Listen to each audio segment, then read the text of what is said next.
Welcome to the Sedona Soul Sisters show, down-to-earth discussions on metaphysics, spirituality, paranormal, and healing topics. The Sedona Soul Sisters are Roz Reynolds, Marianne Russell, and myself, Ivory Lanou. We have offices in Sedona, Arizona, where we see clients from all over the world. Today's topic is the power of self-reflection. I've been thinking about this. It keeps coming up in sessions this week. If you have questions or comments for today, if you're here with us now, you can ask them, raise your hand, and we'll answer them directly. If you're watching the show later on YouTube, then you can just send me an email and I'll get it to the ladies and we will answer your question later. So, my goodness, self-reflection. I don't think I've had more than one session in the last week that did not involve this topic. Am I alone in this?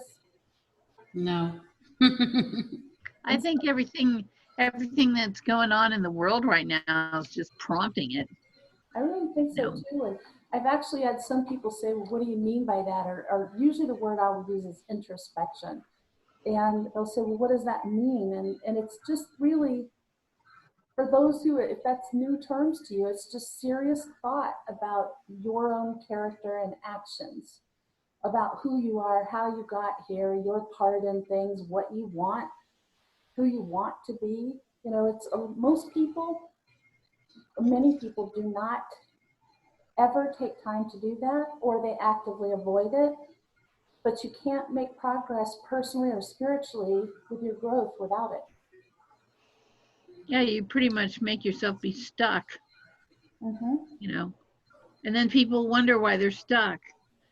And I'm sort of always, I want to just kind of chuckle, you know, because if you won't look at yourself and you won't work on your stuff, guess what? You're stuck. Well, it's easier to blame other people, right? It's your fault that I'm like this, or it's your fault that I did this. It's much easier to blame others than look at ourselves, because then we have to actually admit that we may have some flaws and we have to address those. But I think it's a powerful tool. I recommend to almost all of my clients taking that time for introspection or meditation to go within and quiet that monkey mind that we have. If you don't want to feel like you are this piece of flotsam on turmoil oceans where you're just tossed about on waves, the way to take control is through self-reflection, this introspective time. Especially if you realize already that there's things about yourself you want to change, or things about your life you want to change. Well, it's up to you to identify what those are and plan what it is and how to get there. But it's not going to happen. It's unlikely to happen if you just keep going about your routine. What is that quote? The definition of insanity is to keep doing what you've always done and expect different results. I know that's not it word for word, but that is the essence of it. And that there's a lot of truth to that. True. You have to look, if you have, you know, I mean, it's simplify, like look inside, but look in the mirror, you know, and begin to observe your behaviors, your attitudes, your, you know, the things that are maybe habits that you don't even notice, that you don't think about. For me, gotta address that stuff. It was a very natural thing for me from childhood, but I was a very quiet, shy child. So maybe that's why, and also I've spent a lot of time with angels and spirit and other dimensions and all these things going on. But I did naturally spend a lot of time thinking about myself and my situation and what I want to do. And I just carried that forward. It seems to be a very natural thing to me. But for some people, I know they're really afraid of that. They'll tell me, for instance, I'll say, have you ever looked at why that makes you angry? And they'll get quiet and go, no, and I don't want to. Like, well, your key to this is beyond that fear. Your key to that will be found by sitting down and deciding that you're going to examine what's behind that fear, that anger, whatever it is, whatever the emotion is, what's behind it? Because that's the issue you need to work on. That's the key here. Yeah, there's another great quote too I'm reminded of. It's like, when the pain gets to be so great, then you decide to make a change. And I think for a lot of people that's true. It's when they can't take that feeling of what they're in. Maybe it is that anger, where they can't take it anymore, and then they finally say, oh, all right, well, now it's time to do something about it. And that's usually when they come in and then, well, what can I do? And I always tell them, I think the first thing you should look at is to look at yourself and say, are you happy with the way your life is? You're happy with the things that you're creating or the people that you're around, and start from there. And are you happy with yourself? Are you fulfilled in what you're doing at your job? And most times it's, no, I hate my job. So that's a really good place to start. If it is something about your job or the people that you're around, that's a good place to start doing some self-reflection, some journaling about, to see what exactly it is that you're not happy with. And I think that's kind of like taking, then the next step would be, let's say it is your job, because that's a big one, then it would be taking the time to ask yourself specifically and write it down. What do I not like about my job? What do I like about it? Would I want to continue this line of work if I was in a different environment, maybe a different company, a different way of utilizing the skill? Do I really need a whole career change? Am I feeling that internal push to move into a mission? And you're definitely, if you think you have a mission, you feel you've got that, you will not find it if you're not willing to do your self-reflection, because it takes a lot of that quiet time to begin receiving the messages from your angels and your own inner guidance of what you're supposed to do next, where you're supposed to head. It's not going to come up on a flashing billboard or on TV on an ad. It's going to be through your really looking at yourself. And I can guarantee you the three of us have spent a lot of time doing this very thing. We didn't just suddenly poof, wake up in Sedona one day and here we are, Sedona Soul Sisters. No, there's a long journey involved for everybody. I think when you are in that introspective place, people need to realize that if you create that space every week, every day, whatever it is, where you're taking those few moments and you're really looking at, I mean, you can't it doesn't just happen like la la la.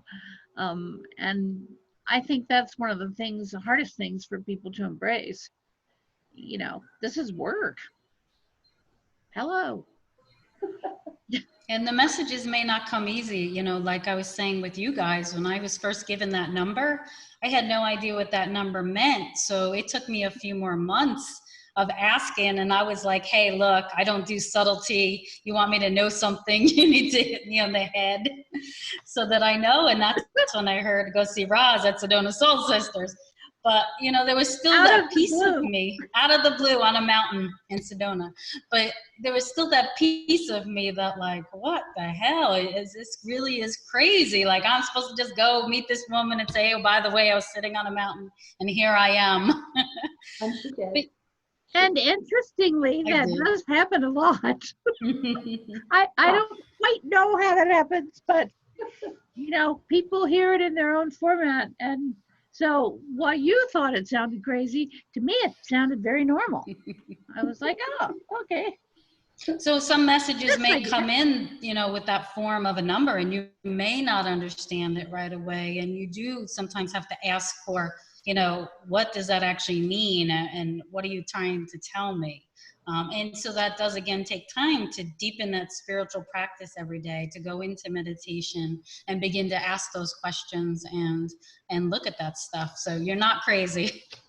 I think it's a perfect example of, like, in psychic readings, where things will come out and somebody will go, I don't know what that means. And my thing is always like, then file it away, write it down, have the recording, whatever you got, file it away, because either it'll come to you, something will happen that will make it very apparent, like Carrie Ann seeing that milepost sign out front of our plaza where our business is in and realizing, oh my gosh, that's the series of numbers she was shown. But she wouldn't have known back then. You know, it would take a while of seeing it. And plus, I think your angels have to guide your attention to that thing. So you have to let things unfold. And that's difficult because I know people are often very anxious to take that next step, very anxious to get to their mission, very anxious to have big progress, but things still have to unfold in the way they're meant to, and we cannot force that timeline no matter how badly we want to. So it's just, that's a perfect example of that. I did find a quote. I've collected quotes for decades. When I worked in radio and I had to write like 25 commercials a day, I got so blocked sometimes, so I started collecting ideas and quotes. So I went through it and I found this one. Without reflection, we go blindly on our way, creating more unintended consequences and failing to achieve anything useful. And that's Margaret Wheatley. I think that's so true. It's blind living. It's mindless living. So what are some things people can gain by doing self-reflection?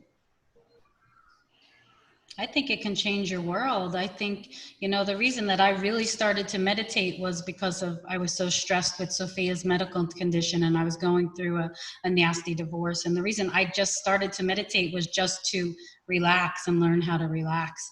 And I think that's an important step for a lot of people, is to have that time to go within and reflect, and then be able to be open enough to hear those messages.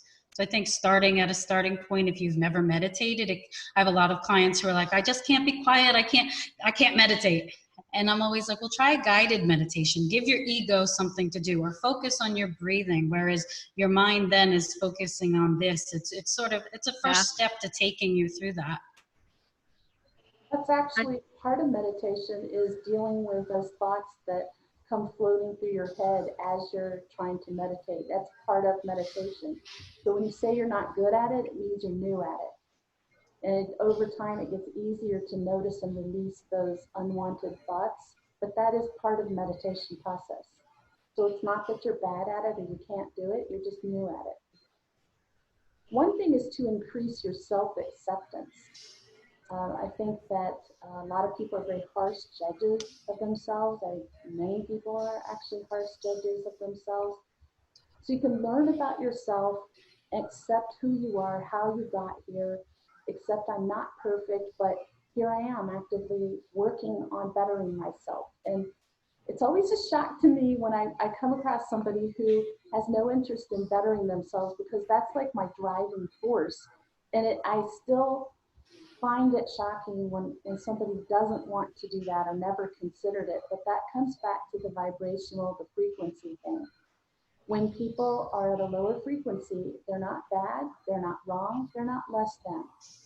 They're not ready. They're not ready to do this work. If they were ready to do that self-reflective work, they'd feel pressure to do it. They would feel an impetus, whether it's from their guides, angels, or themselves, to start doing this, or they feel uncomfortable not doing it. That's what elevates the frequency. Exactly. So they're keeping themselves at a lower frequency without even knowing it. And once you start doing the work, it's usually not too long before things become obvious to you that, wow, I have a lot to work on. Then you get that, how could I not have seen that? How could I not have seen that? Because you weren't ready to. Another one's creating freedom. So it untangles from the thoughts and of everything you've been told, everything people said was true, or you were given to believe was true and real, and untangle it and start going by your own experience, your own intuition, and seeing thoughts for what they are. They're just thoughts. They have power, but they're not everything. And we can start to create greater freedom within our life when we realize we have the control. We not only have the driver's wheel, we've got our foot on the gas pedal too. So we have some control of where we go. And it's a ride, isn't it? Yeah, sometimes I feel like I've got the pedal to the metal and I'm going, ah! It reminds me of that meme. Have you ever seen it? They're in a roller coaster and there's you and your spirit guide and you're hanging on for dear life and your spirit guide is like, oh, this is so cool. And you're like, holy cow, I'm going down, you know. Been there, been there plenty of times. And it's especially, I think, for a lot of people who come to see us at Sedona Soul Sisters, they're waking up to having a spiritual side. They're waking up, they're having spiritual awakenings. They're ready to start on that power, that path of self-discovery and spiritual discovery. And something wakes them up, and it's different for everybody. And I can tell you from experience that expect more than one moment like that along your path, because I think I've had 3 big epiphany moments along my spiritual path, which is a long one. And every time I think I'm done with all that, something else comes out of the blue. I still laugh about the whole mediumship thing, but that's another show, another story. But we're never done. This is part of why you're here in human form, to not only observe and to see how things are here, but to learn. And how do you learn? You need to watch other people and observe them, but you need to spend as much time looking at yourself, especially because, and we'll repeat this, it's determined by experts who have done decades of research into past lives, that every person alive right now has lived at least 1,000 lifetimes.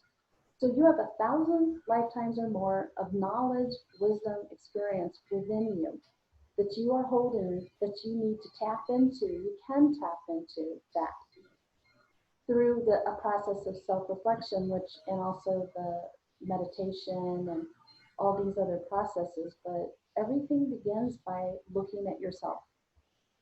Yeah, I can't tell you how many people have reached out to me like from high school and are like, what do you think about this? This just happened to me. Oh my God. And I'm like, oh my gosh, I love it. Like, you are awakening. It's like something has happened in their lives and they're like, it's crazy. And I'm like, I know, right?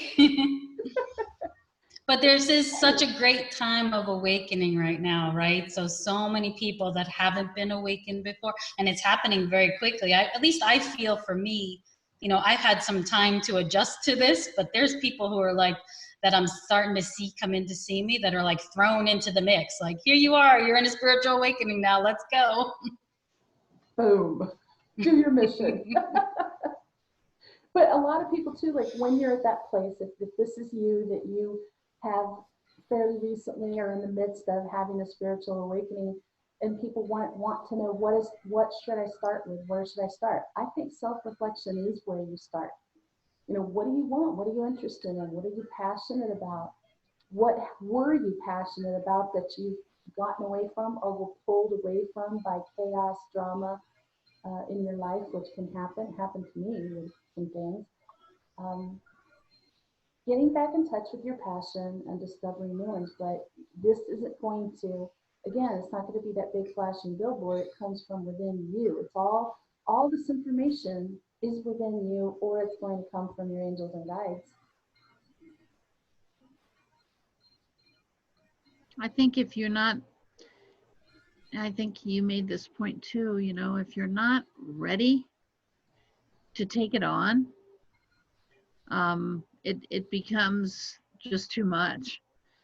But when your frequency begins to elevate and you really begin to think, okay, I'm here for a reason. What are all these signs? What are all these things that I'm suddenly being shown, that I'm realizing, that I'm hearing, that I'm what am I supposed to be getting here? When you're willing to open that door, that's when things really start to rock and roll. And we are definitely in a very amazing time right now of the magnetic fields. I mean, you know, we have a magnetic presence, we have an electrical field, we have, you know, all these things are interacting. So when the time comes, it is kind of like boom, just lands in your face. We always say the hardest thing you can ever do is change yourself. You can't change anybody else, so you might as well prepare yourself for the time and effort it takes to change yourself. So the most uncomfortable thing to do self-reflection on is your part in a situation or your own faults, your character weaknesses. And most people have the hardest time with that.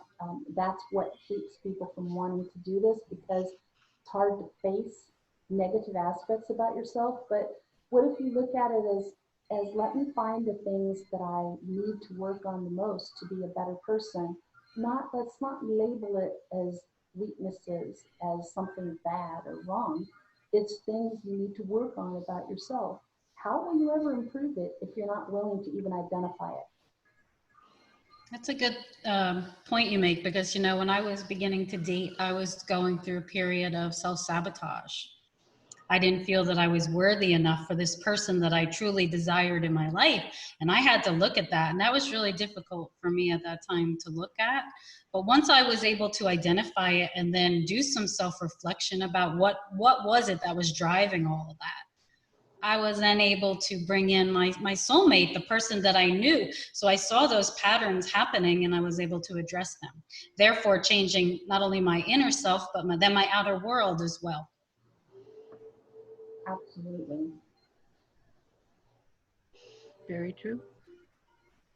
I think if you want to feel more of an authentic self, that this is also a great way to begin that process. Um, if you spent your lifetime trying to please other people or meet their expectations, fitting within the boundaries of what your birth family and your longtime friends set around life of what is normal, what's acceptable, you forget and lose who you are. You don't ever blossom into who you're meant to be. So it's really about the process of being yourself and having greater connection with your internal world. I would put it that way, that it frees you to be you. And a good example of that would be um, if you're raised with a certain religion and you went to that church and you followed that religion, and then you come to a point in your life where it can be really, it's nothing against the religion. It's not, there's no good, there's no bad, but you might just realize, you know what, that doesn't work for me. There's some aspects of it that do, but that doesn't work for me. And maybe you need a different church. Maybe you decide you don't want to go to a church. Maybe you want to be spiritual, which is not attached to organized religion, but still very much believing in God or a higher power. You're figuring out what works for you, and that is a really positive thing. That shows a lot of growth on every level. And I'm not just talking about religion, that's just one example that I could think of right now. I think there's a lot of people right now that, at least from what I'm experiencing with people, there's so many people right now feeling like, you know, I am just feel like life is hopeless, you know, because of all the negativity that's just being bombarded at us all the time.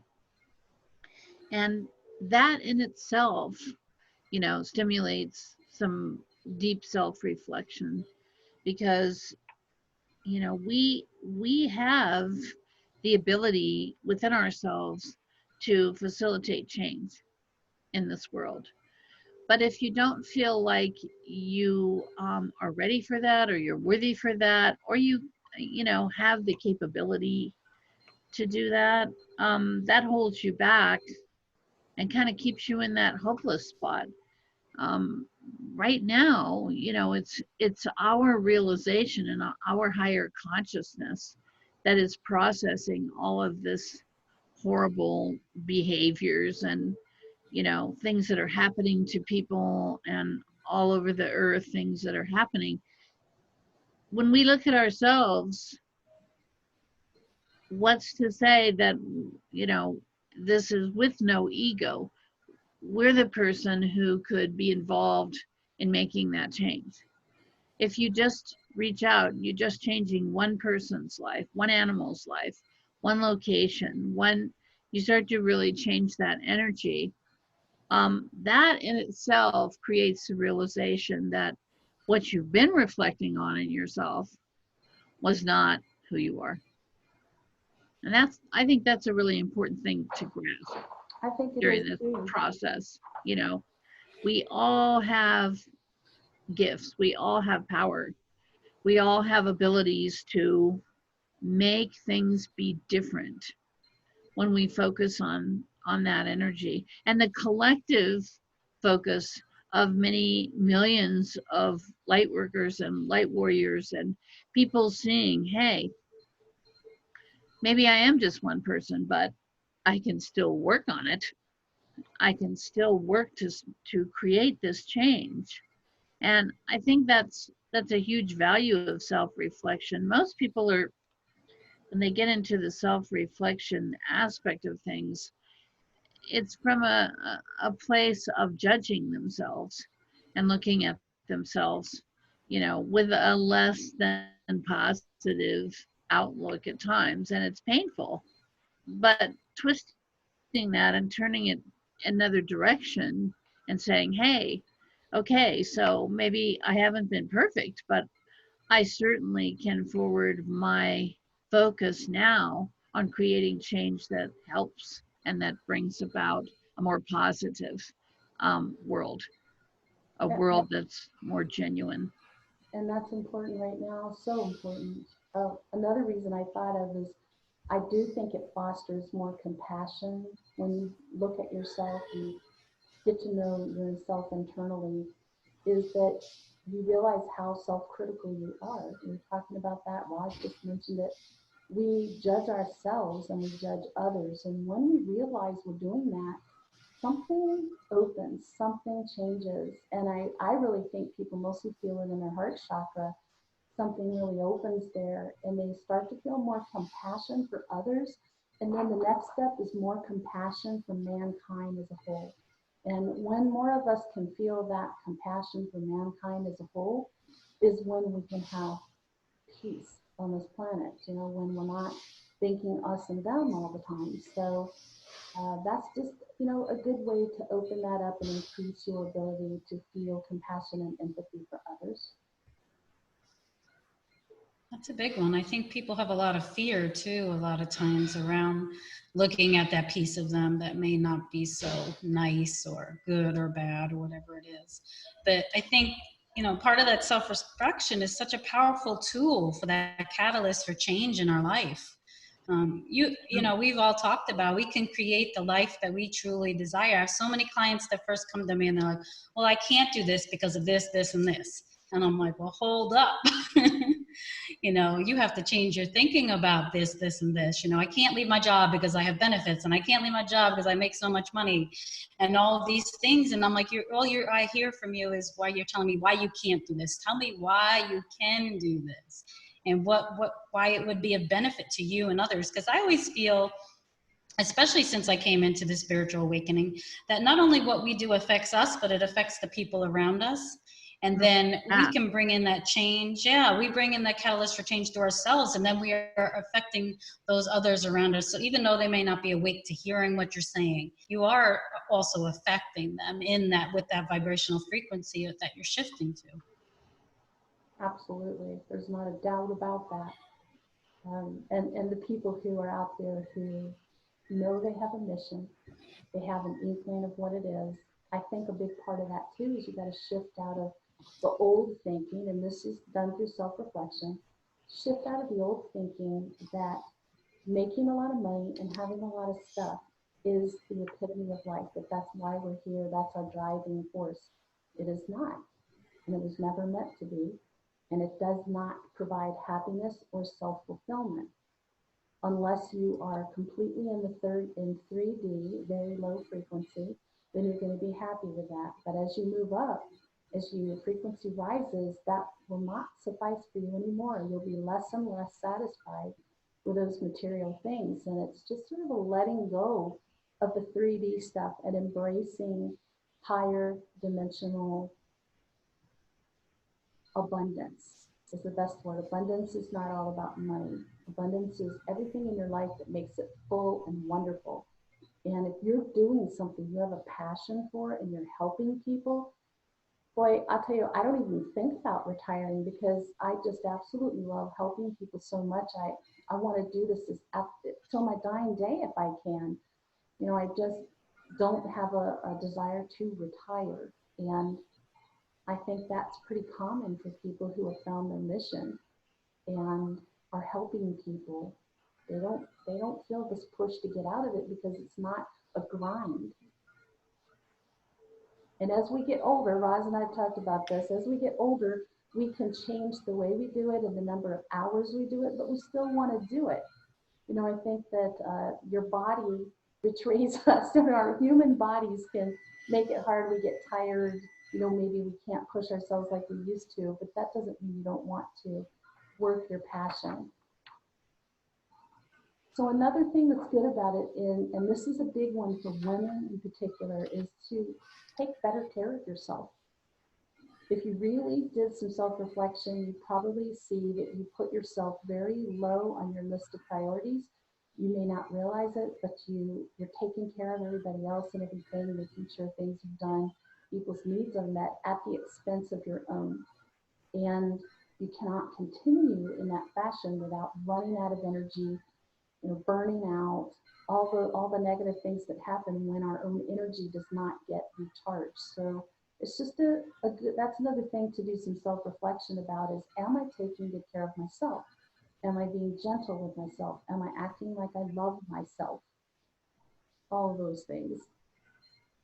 That is a big one for women. We go through that struggle, especially as moms. We always have that guilt. Are we doing the right thing for our children? They come first, so all of these things.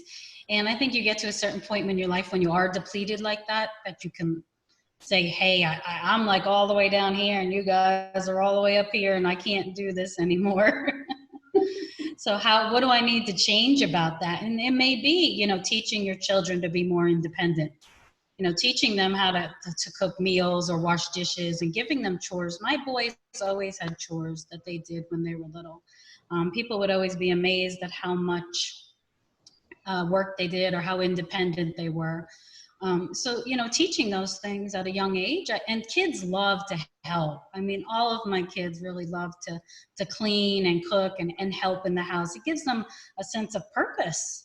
So it's, and so not only are you teaching them, but you're taking some of that onus off of you, and they're actually seeing then that, hey, my parent, my mom or my dad is an actual real person that's just not here to do everything for me. And kids do think like that a lot. What? You need a life of your own? What does this mean? Another thing too, like to help keep you from feeling like you're helpless or like you don't have any control over your life, is that this process of self-reflection helps you learn from your experiences. We've all had lots of experiences in our lifetime that have taught us things, that have warned us, that have wizened us. And if we just sort of experience it and then move on to the next one, it's not the same as doing some self-reflection and thinking about that, especially the ones that were painful for whatever reason.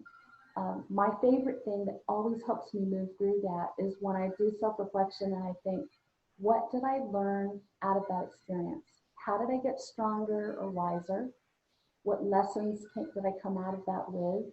How am I using that to help people now? Those are the 4 things that I ask that really helped me see that was not just a painful thing for me to go through, that it helped me be the person I am now. I think the other thing too is in this intense time right now, because of all the changes with social distancing, people working from home, etc. We are seeing people have moments, where they really can delve into how they feel about a lot of these things. Because I mean, I I think the life can become pretty rat race. And most Americans, I think that's how their lives are. It's just they get up in the morning, they're rushing to work, they're rushing, all of that's been interrupted. And we talked about this a few weeks ago, how, everything that has come out of this situation in the pandemic has not been bad. Mm-mm. It's allowed people to really have some time just to do the reflection and to do the analysis. And I think people are spending more time with their kids, helping their kids through that kind of stuff too. Because you're setting the example for your kids So there's a all good the place to time. begin. What have you gained through this pandemic experience? What have you learned, gained, lessons, eyes opened, regained? I mean, all these different things, because all of us have realized individually, and we've talked about it together, that there's definitely been some benefits for all of us. It's not been any peachy experience, but it's been some benefits in there that we're I don't think we're going to happen otherwise, not for me. So another thing is, if you want more inner peace, this is also a good process to go about getting that. It's very hard to feel peaceful if you feel like a victim. So inner peace is something where you feel connected to your life, and your life needs to be authentic for you to feel peace. So you have to feel like you chose this, your primary relationship, and it's the one you want, and it's working the way you want most of the time. You chose this career, it's something you have passion about, that you make conscious decisions and you created this life, and realizing you have the power to change it if you don't love it. That gives you some peace. You're not a victim. And sometimes it's not about, I'm not talking about like being a victim of violence or domestic violence, anything like that, but just feeling like a victim in your life. Like, this is the way my life is. It's never going to be any different. I can never have enough money. All those things people think that are actually creating a reality they don't want. Right. I have to work hard. I have to struggle. It's always been a struggle. It's always going to be a struggle. Yes. You keep running that tape in your head, and you believe it after so long. And I think when you finally do sit down to self-reflect or have some time to journal and go within, you hear that you can truly create what you desire. It does not have to be those old conditioned beliefs and thought patterns that we were taught or that you have struggled with, because a lot of us have gone through those struggles due to various other lifetimes, oaths, vows, and contracts, So it's about changing all that and bringing yourself to a place where you are put into empowerment. You can change your life. You're the author of your book, right? What you create inside, you create outside. I believe that's absolutely true. If you have chaos going on within you, there's going to be chaos in your home. You're going to have stuff all over the place. Your house is going to be a mess. Your life is going to be like that. You're running, running, running. When you bring in that peace, that inner peace that you were speaking about, right? Your home, it comes into your home, it comes into your family, your children, and it trickles out. Absolutely. And law of attraction. Yes. Those are a few simple words there. Law of attraction, but very, very truthful. We are so powerful. People just don't realize how our energy sets the tone for so many things. And focusing on, quote unquote, self-improvement in the old traditional ways that the culture encouraged and everything isn't just it. It's about you changing from the inside and looking at yourself and deciding, this isn't who, where, what I want to be. It's time now. So it really is a decision. And sometimes that, that really upsets the apple cart, but so be it. I mean, sometimes that just has to happen. yeah, I think, you know, I wish that more people realize that right now, I mean, people are, people have left positions, they have left career positions, jobs, etc., that they're never going back to because they're not going to be there. And the reality is, that that can be a very unpleasant, frightening, and difficult thing, or you can look at it and look in and go, okay, this is an opportunity for me to make a change. What do I want to do? I mean, do I want to find something to do on my own? So many people talk about being self-employed, and they go into that old paradigm of, oh, I can't leave my job, and I don't, and maybe your job left you right now. And this is an opportunity for you to really sit down and think, okay, what do I really want to do? And focus on doing it in a way that provides for you and that offers, that inner peace that you would have if you were able to pursue your true passion. So it's kind of a really amazing time. It really is. It is. It feels scary to people, but if you can push past that fear, there's some real big progress to be made on every level. And oh, I was just going to mention about to be able to see your progress. That's another reason I like to do self-reflection. And I consider it like an expanded version of keeping a journal. I've kept journals for decades now, and most of my journals are about the paranormal, metaphysical things that I see and experience, and dreams that are psychic dreams, meaningful things. But I have other things in there too, and I've kept them for years. When you look back on your journal, you can see the progress you've made. Well, doing self reflection allows you to look back to who you were 10 years ago, 20, 30, 40 years ago, and really see you have made a lot of progress. You have made growth. It may have been so slow, so gradual, and you being in it, you didn't see it, but you need some way to be able to compare where you were to where you are now. And this is a great way to do that and reinvigorate yourself to get excited about your journey again, whether it's a personal journey or a spiritual journey or both. That's a good point. And celebrating it. I don't think we celebrate enough. It's like, I've worked so hard to get to this point and now it's here. And you're like, oh, I should celebrate. So Yeah. enjoy it. Yeah, we need to celebrate the level we're at right now, what we're doing. I totally agree with that. We should come up with a term for that. We'll think about that. A spiritbration. I don't know. We'll come up with something. We'll think about it. Another thing is to listen to yourself. We talk a lot about that inner voice, that inner push that you can get, that nudge. How are you going to hear those messages or be receptive to it if you never quiet your mind? Turn off the TV, turn off music, get in a quiet place where nobody's talking to you, there's no interruptions, and really get quiet and see what comes up. That's part of self-reflection too, is to It is.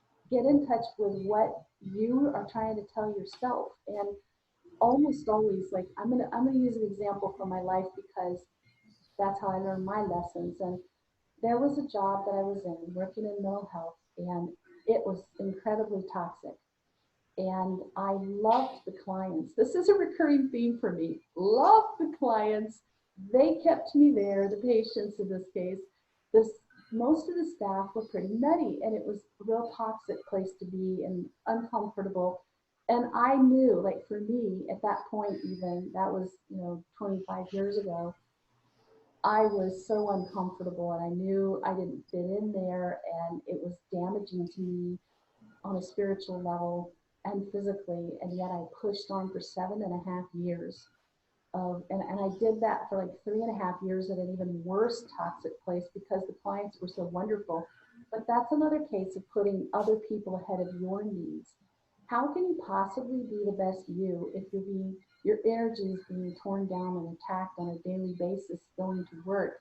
just by the energy of the people surrounding you. And in my case, that's really what it was. And that's really when I started waking up to the fact that I have to be a lot more careful about the environment I work in, that I can't handle people who are toxic. I can't handle people who are very low frequency.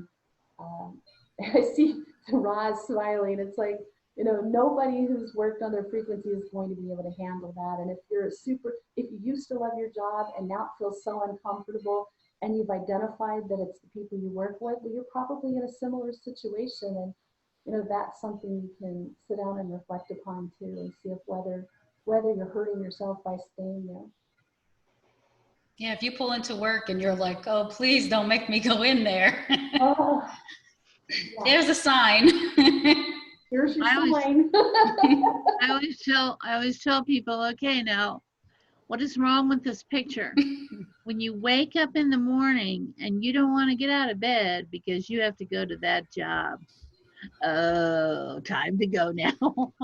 Yes, it really is. And for a lot of people that we see, that's kind of what they're feeling. And I think they don't want to admit it. And right now it's a harder time because with so many people out of work and jobs being scarce, people are much more hesitant to leave a job, even if it's toxic. So what I find myself doing is spending a lot of time teaching how to shield themselves until they can get to a new job, how to shield yourself, protect yourself, and discharge that energy when you get home, how to discharge it out of your system so you're not carrying it around. And we talked about that. We should do a show about that and have Ed come on and talk about the detox foot bath, because those things are a godsend, and that's like probably number one on my list when I need to discharge that negative energy or just too much energy from other people, is that detox foot bath. And Ed's a whiz on it. He knows all about it. He's our science brain. And I really see this. I've noticed a couple of different times recently, they're now advertising foot bath units for people who want to do self-treatment at home. Yeah. Which I just think that would be awesome if people realized how that toxicity that we're carrying in our body affects our energy, our outlook. So many things are affected by that. And then you go and you clear that out and you're releasing, that, and I mean, physically, emotionally releasing, and wow, you're done with that bath and you feel amazing.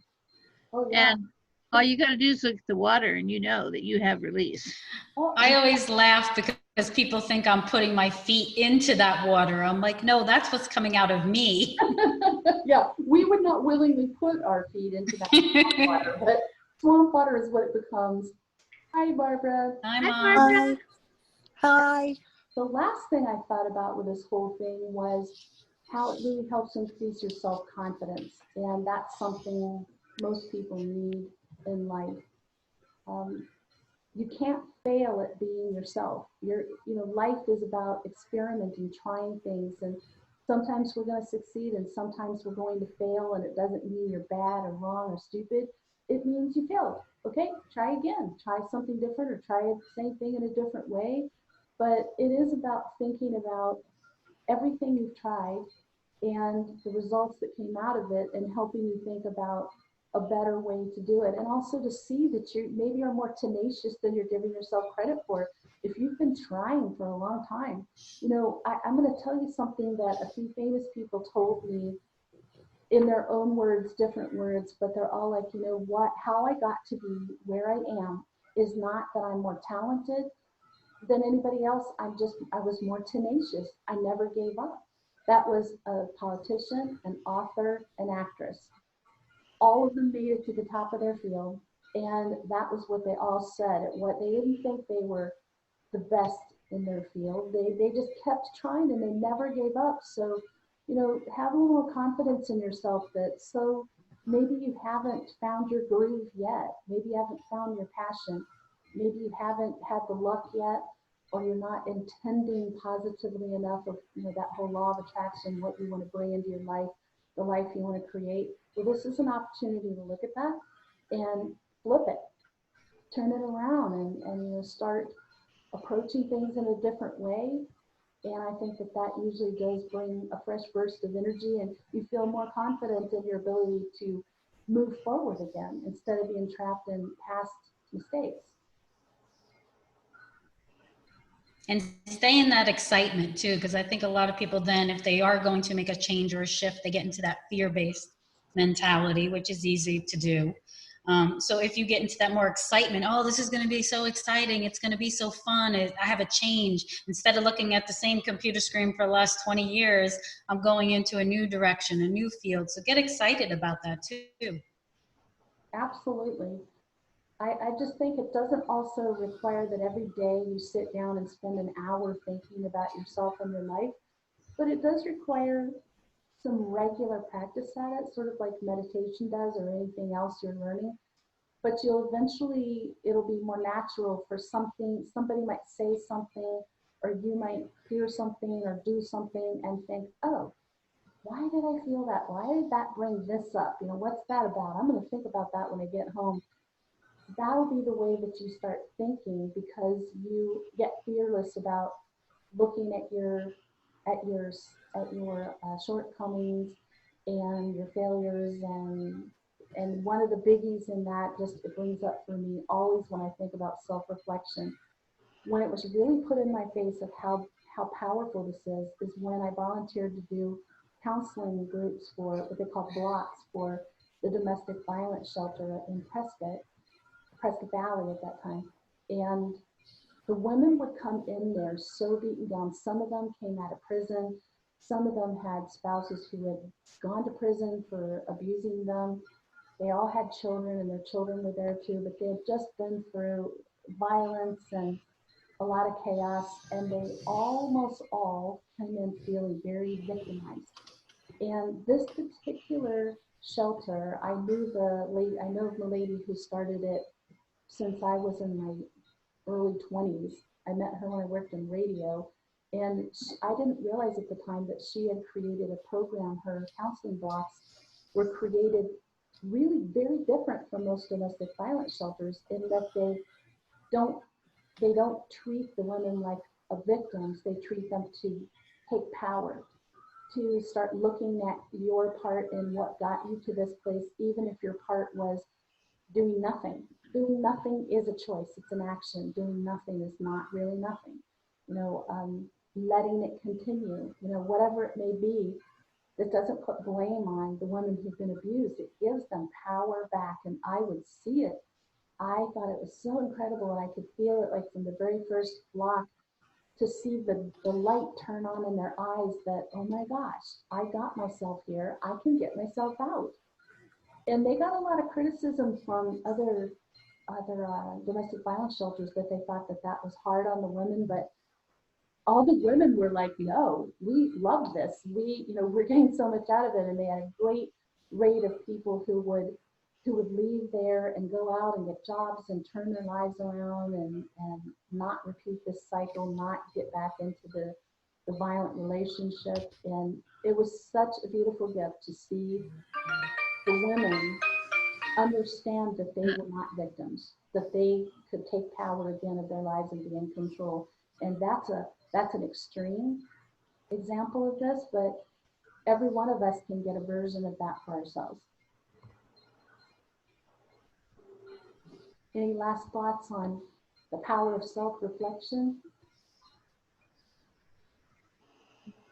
Did we freeze up? I thought we froze for a second. I was like, everybody look frozen. We're thinking.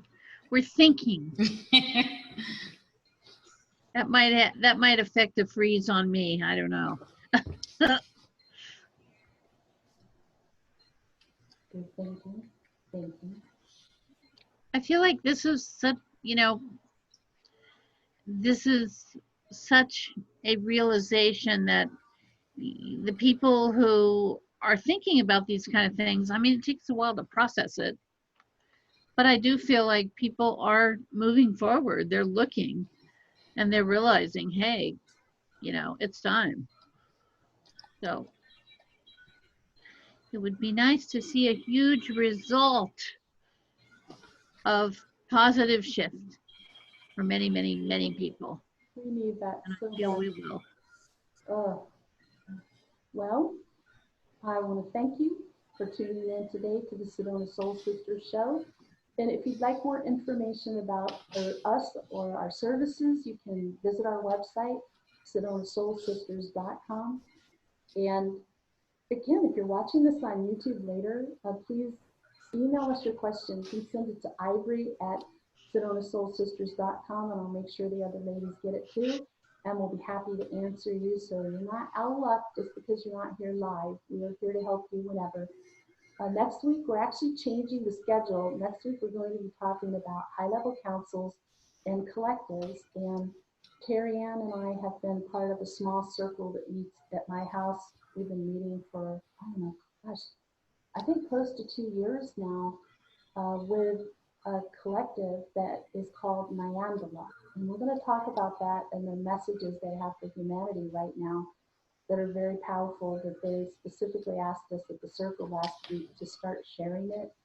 And they said it's very important. So we're going to do that. We were not planning on that, but we're going to do that. So we'll talk about that. And then in general, high level councils and collective, what's that's all about. And we will be here next Friday at noon and hope to see you there too. Have a beautiful week.